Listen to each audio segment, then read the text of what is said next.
Okay, in this video, I'm going to give you 10 tips that are essential to get a good OBS recording session, whether it's recorded to hard drive or to your live stream. Let me take you to these tips and share these with you to make you a better live streamer, or even record directly to your hard drive so you don't have to do any video editing. So in the same way, I can do a countdown timer, which I'll place right now. Okay, now I have this green screen effect here.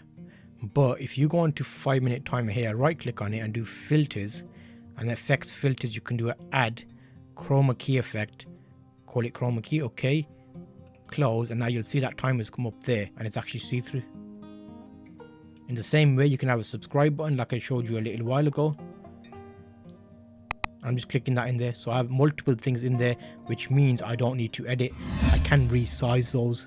So for example, right now in this corner you can see I've got a Canon camera, and that is probably a 720p video feed. Normally it shows like that, but I can resize it by using OBS to do that and make it a full screen.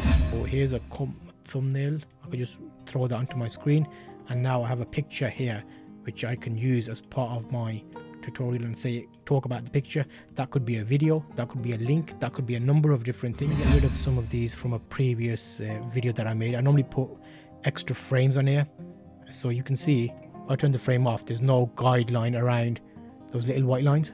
So these are all extra things you can make, which I'll link you to in one of the other videos about tutorial of making overlays. In file settings is the main menu you're interested in, which is this one here. That is hotkeys. You'll see in my hotkeys I have wide shot, which is referring to my scene. I have a key in there, an F1 key.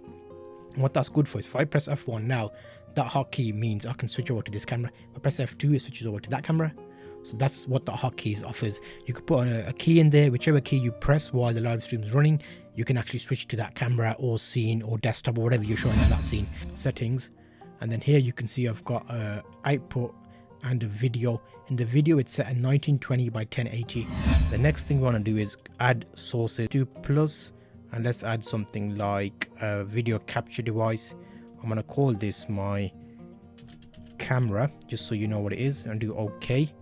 And then it will pop up with the screen. Let's do USB video because that is my capture card, and that allows you to add a capture card. So next I want to add something else. I need to add my microphone. So let's do add, and then audio input capture, because we're inputting audio into there, and call that, and then do OK. And then here it'll ask you which device is your microphone. So you need to be familiar with your computer, and you can set in the right microphone. And then here you can see now I can monitor the levels of the mic. So that is moving up and down for the microphone levels.